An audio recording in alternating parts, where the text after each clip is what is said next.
Well, a hearty shalom to you, Jeffrey Seif here, and pleased am I that you're walking with me through the Torah. I'm glad that you're looking at the Torah just yourself, whether you have a guide to get in and out of it, in the form of a person. Hey, I'm glad that I can, jump into that role, but I'm just glad that you care enough even to glance this way. It speaks of impulses resident within you that give value to the biblical text, and the fact that you're working with the Tree of Life version of the Bible as I am, affirms that you find value in this work product that the Messianic Jewish Collective has put together to offer a telling of the text.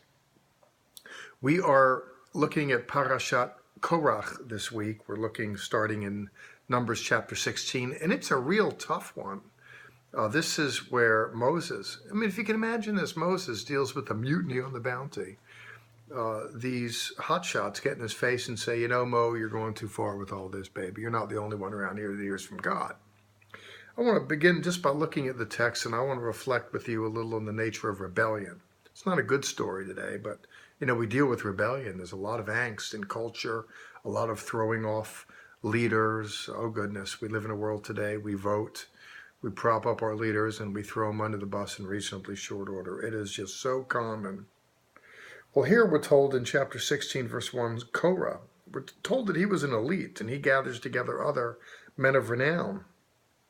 In verse 2, when they rose up against Moses and took 250 men from Bnei Israel, from the sons of Israel, men of renown, who had been appointed to the council. So these were people that were people of means. They were elites in culture. And if you look in verse 3, they assembled against Moses and Aaron and said to them, "You've gone too far. All the community is holy, all of them, and Adonai is with them. Why do you exalt yourselves above the assembly of Adonai? Who do you think you are? You've gone too far. You're not the only one around here that hears from God. We all walk with him too, buddy. Who do you think you are, Moses?" It's kind of nasty. It's a tad bit unbelievable at one level that Moses would have this problem. Now, I'll tell you, the way I usually look at this text when I look at it, and I'm going to adjust it a little bit today. It's one of the benefits of being over 60. You kind of rethink. When I hear about this rebellion, who do you think you are, Moses? We all hear from God. You're not the only man of God that can speak to these issues. I hear that, and I can't help but do it, and you'll forgive me for doing it.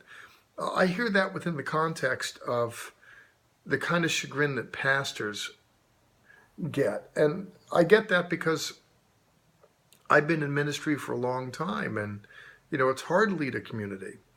A lot of people have different ideas. Well, look, Reverend or Rabbi, who do you think you are? We've prayed and this is what we think. And it really is tempestuous. I was shocked by it all personally.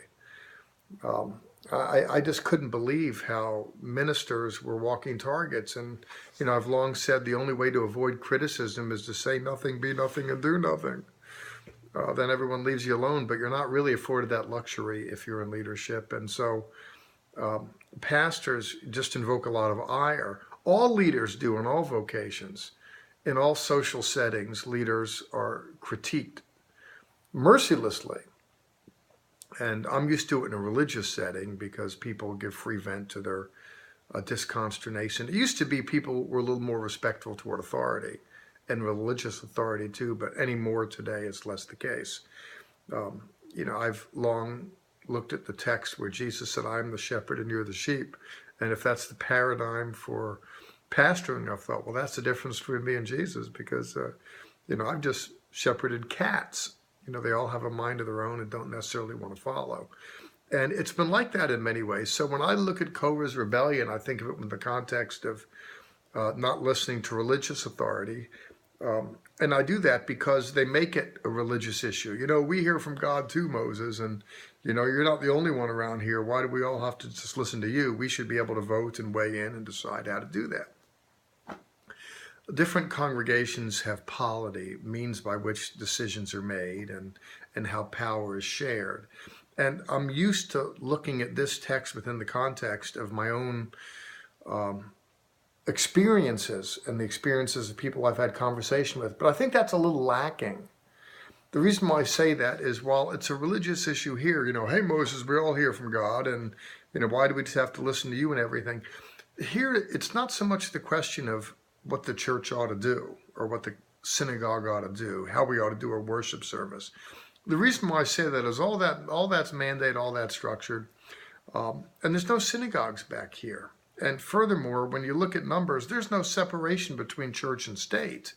The religious leader, that is Moses, superintends the civil, the administrative, the criminal, the health system, the whole 9 yards. And so here the question is, who has legitimate civil authority, not just religious authority?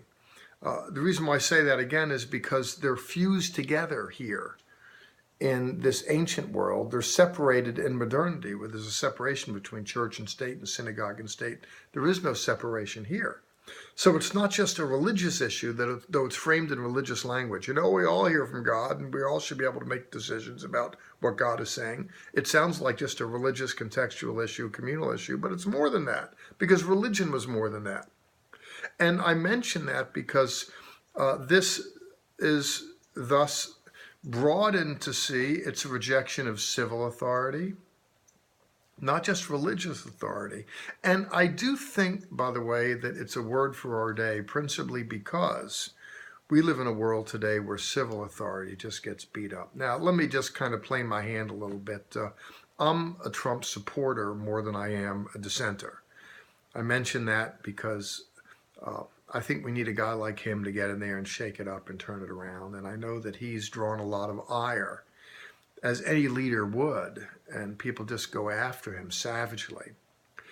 But my issue with being reverential towards civil authority is less a defense of Donald Trump's person or even his policies. I was like this when Barack Hussein Obama was the president. And by the way, I was no friend of Barack Hussein Obama.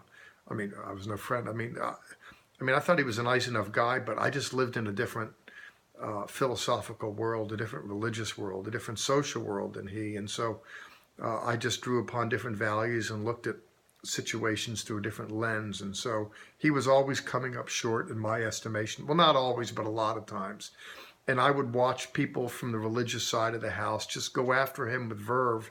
And, to me, that's just as disconcerting, and I gave voice to it then, as it is when I see my man drawing a lot of fire. And that is, I think there needs to be respect for the office.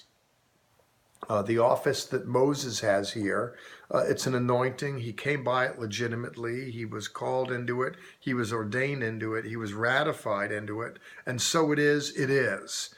And I think we need to give people their due and let them exercise the prerogatives of their office.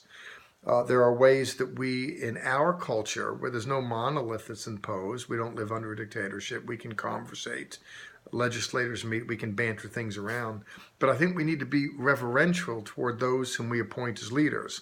Even if we don't abide the leader, I think we do well to abide the fact that the person is the leader and be respectful even if we dissent.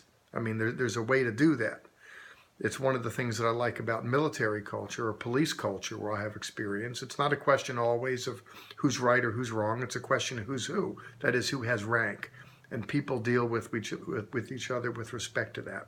Let me encourage you to be respectful even in dissenting. In our culture, we're afforded the opportunity to dissent.